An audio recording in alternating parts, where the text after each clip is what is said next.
Good morning, I'm Miss Hindali. I will be teaching you science this year. Hope you enjoy science with me, and now let's start. Theme 1 Systems, Concept 1 Adaptation and Survival. Lesson 3 is talking about plant adaptation. Plant adaptation. When you look at acacia tree and the kapok tree, you may say they are the same, but they aren't. Acacia tree lives in savanna forest in southern Africa, while kapok tree lives in Amazon rainforest of Brazil. So they are different. They aren't the same. Now repeat after me. Acacia tree, acacia tree, acacia tree. Kapok tree, kapok tree, kapok tree, acacia tree, and the kapok tree. Now let's talk a little about savanna forest. Repeat after me. Savanna forest, savanna forest. Now let's talk about some characteristics of savanna forest. Savanna forest is a grassland habitat. Grassland means that the area of savanna forest is covered with grass. Number 2, the temperature in savanna forest is mild. Number 3, in the savanna there is extreme lack of water during the dry season, which lasts for half of the year without rainfall. So there is no rainfall for half of the year, which takes us to the next point, that there is a drought. Savanna forest is characterized by drought conditions, so most of large plants can't grow. Number 5, when you look over the savanna, you can see one large tree, which is acacia tree. We can say about acacia tree that it's umbrella-shaped tree. As you can see, when you look at acacia tree, you can imagine umbrella. Now let's talk a little about Amazon rainforest. Repeat after me. Amazon rainforest. Amazon rainforest. Characteristics of Amazon rainforest. In the rainforest, it's easy to find water where it's raining most of the year. So unlike savanna forest, there is drought most of the year. Amazon rainforest is raining most of the year. Number 2, it's hard for plants in the rainforest to reach sunlight. So it's hard for plants in the rainforest to reach sunlight.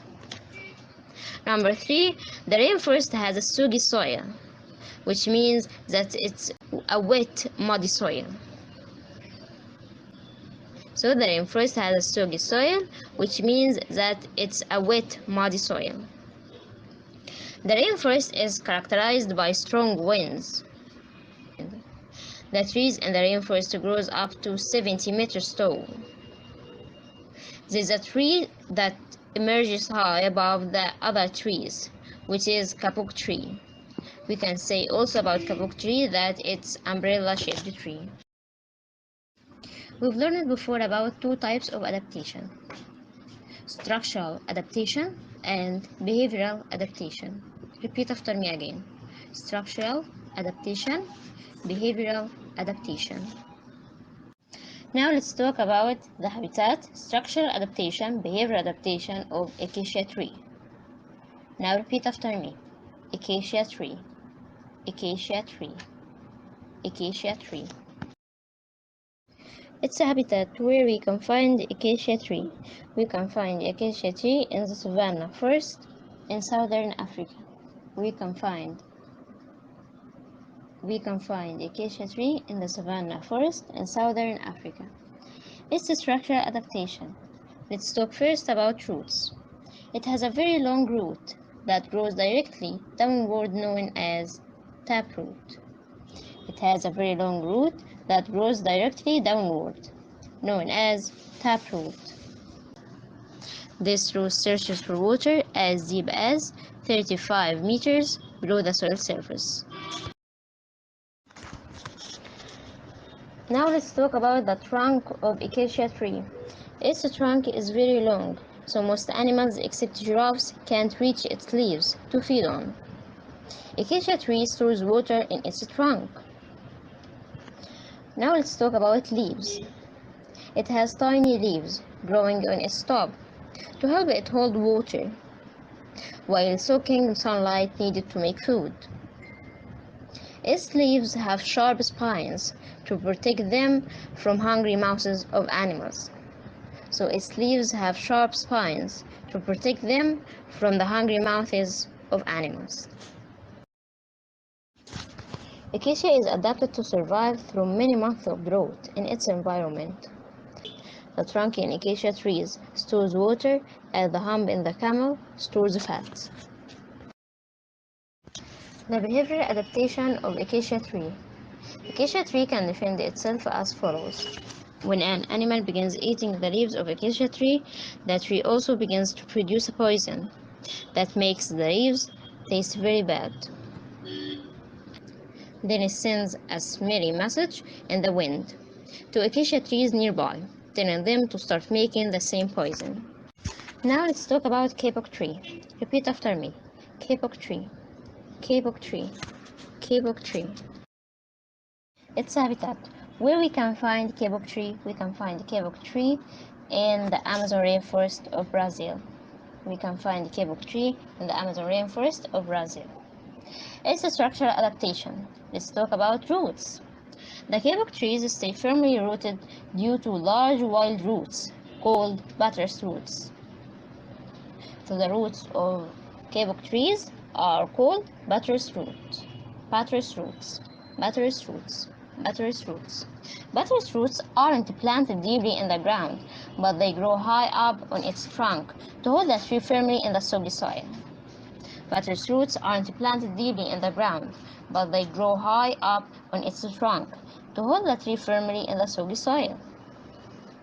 Some of those roots can start up to 5 meters above the ground. Some of those roots can start up to 5 meters above the ground.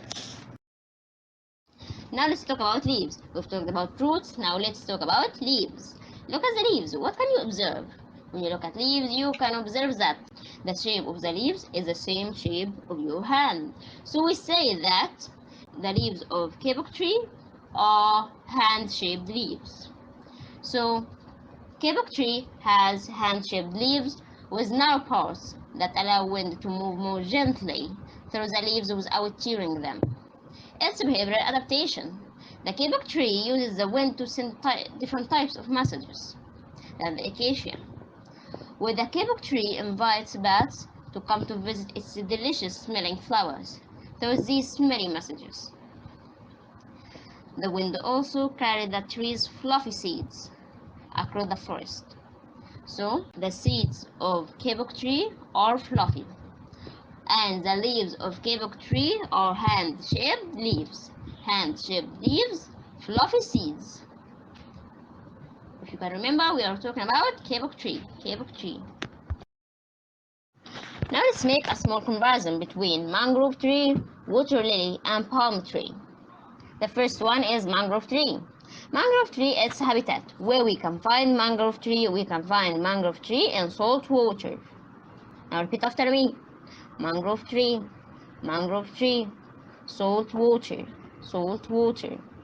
It's a structural adaptation. It has long and strong roots. Look at the mangrove tree's roots. You can see that their roots are long and strong.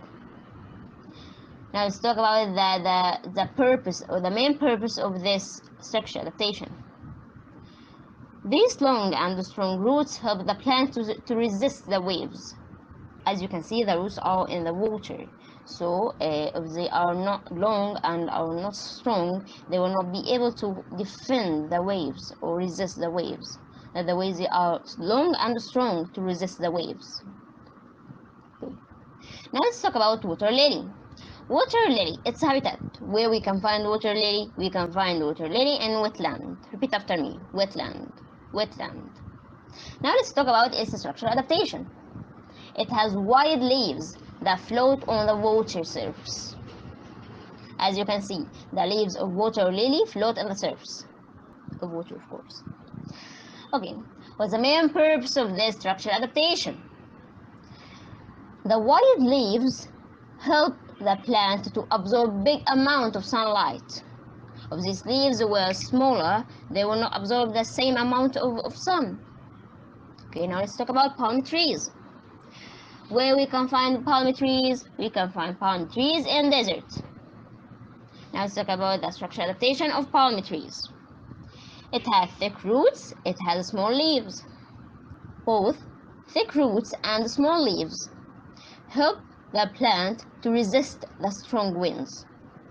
So, mangrove trees have long and strong roots to resist waves, while palm trees have thick roots and small leaves to resist strong winds. Mangrove trees resist waves. Actually, we're talking about the roots. The roots of mangrove trees resist waves. The roots and leaves of palm trees resist strong winds. Now let's make one last comparison between pine tree, acacia tree, barberry fig.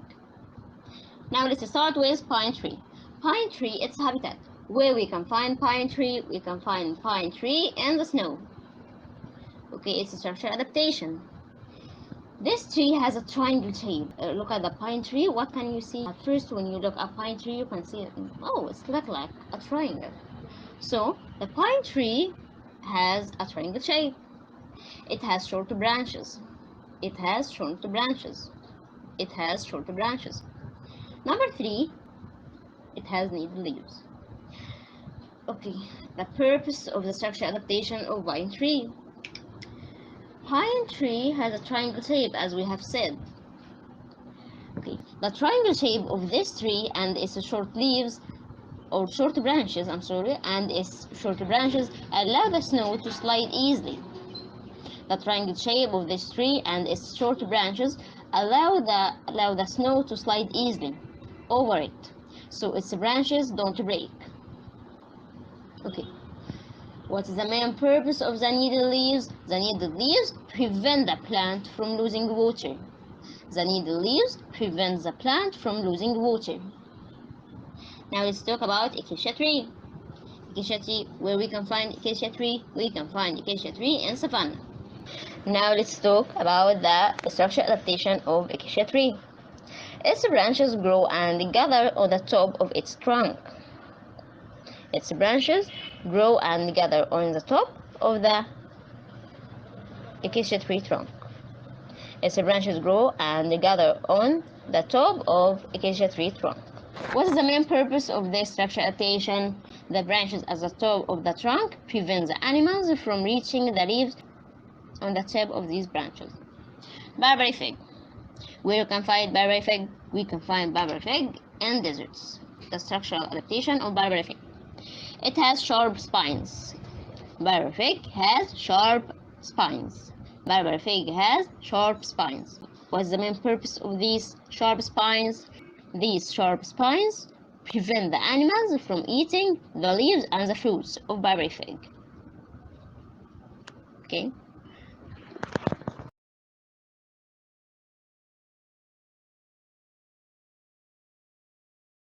Okay, thank you for watching. If you need anything to ask about, just comment below, and thank you for watching. Bye bye.